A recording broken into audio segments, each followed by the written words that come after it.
Selama ini kalau kita dengar kata Vivo, biasanya identik dengan desain dan kamera.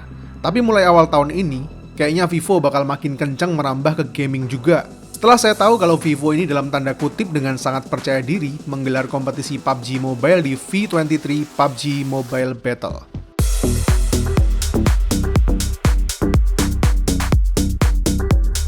Yes, kompetisi PUBG Mobile pakai Vivo V23 5G. Smartphone yang kita tahu lebih dikenal gara-gara desain yang kece dan night fotografinya. Kenapa saya bilang Vivo ini sangat percaya diri? Coba bayangin aja kalau misalnya dalam acara live competition nasional kayak gini, ternyata performa dari smartphone-nya nggak bagus. Jelas bakal mempengaruhi permainan dari para playernya. Kalau saya pelajarin di PUBG Mobile Official Competition Rules, equipment yang dibutuhkan oleh player itu cuma harus pakai smartphone yang mendukung iOS atau Android aja. Nggak ada detail lain untuk minimum requirement-nya. Tapi kalau menurut saya, yang jelas ya harus punya performa yang stabil banget dan nggak boleh sama sekali overheat. Soalnya nggak lucu juga kalau sampai playernya kalah main cuma gara-gara HP-nya lag atau overheat. Jadi apa yang bikin Vivo ini pede banget ngadain PUBG Mobile Battle pakai Vivo V23 5G? Coba kita flashback lagi spesifikasi dapur pacu yang ada di Vivo V23 5G ini. Kira-kira beneran bakal kuat nggak nih kalau dijadiin default equipment para player?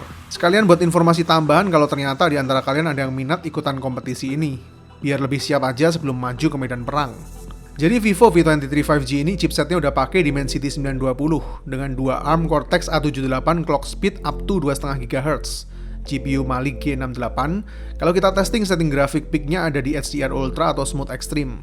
Dan yang terpenting sih menurut saya SoC-nya dibuild dengan fabrikasi 6 nanometer. Soalnya lebih butuh kestabilan dan efisiensi kalau buat kompetisi yang butuh durability lama. Frame rate rata-ratanya kalau kita tes pakai FPS monitor juga udah stabil ada di 59 sampai 60 frame per second selama 30 menit permainan. Dan buat ngakalin panasnya biar yakin nggak bakalan overheat, Vivo V23 5G ini udah pakai 7 layer liquid cooling system. Yang kalau kita tes selama satu match permainan PUBG sekitar 30 menitan, temperatur maksimalnya juga mentok di 41 derajat Celcius saja. Cuma berasa hangat aja di bodinya padahal bodinya termasuk tipis. Kalau urusan memori sih saya rasa nggak bakalan kurang, soalnya udah pakai 8GB RAM plus 4GB extended RAM 2.0. Jadi kalau sama virtual memory totalnya udah 12GB RAM, yang secara teknikal bisa buat ngebuka aplikasi sampai 25 biji di backgroundnya. Jadi jelas aman. Sampai selesai satu match baterainya berkurang sebanyak 8% aja. Termasuk cukup hemat buat kapasitas baterai 4200 mAh yang udah support 44 watt flash charge. Dan yang terakhir secara softwarenya pakai dukungan Ultra Game Mode. Biar lebih fokus ningkatin performa khusus ke gaming mode aja. Intinya biar bebas gangguan dari hal-hal di luar urusan gaming. Jadi overall kalau menurut saya kombinasi dapur pacu Dimensity 920 6 nanometer, total RAM 12GB, dan 7 layer liquid cooling systemnya ini udah terbilang sangat cukup buat jadi jaminan durability selama kompetisi berlangsung nanti. Udah lebih dari cukup malahan kalau cuma buat ngejalanin game sekelas PUBG Mobile selama berjam-jam. Nah, gimana bro? Setelah nonton ini jadi bikin adrenalin kalian naik nggak?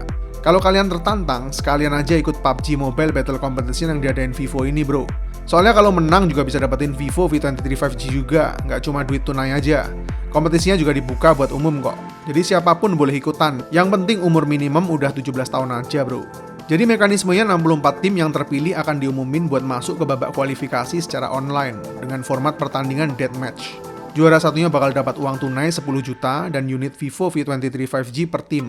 Juara 2 uang tunai 5 juta dan 4 tim yang lolos ke babak final bakal dapat sertifikat dan free in-game items dari PUBG Mobile. Mumpung masih ada waktu, langsung daftar aja sekarang. Klik aja link yang ada di kolom deskripsi. Soalnya pendaftarannya juga cuma dibuka dari tanggal 7 Februari sampai 8 Maret 2022 ini. Terus jangan lupa buat yang lolos babak penyisian, lapor di kolom komentar juga. Biar bisa sharing pengalaman sesama player. Saya rasa ini adalah marketing yang bagus buat Vivo. Buat mulai campaign baru kalau Vivo ini nggak cuma hebat di kameranya aja, tapi juga sebagai gaming smartphone.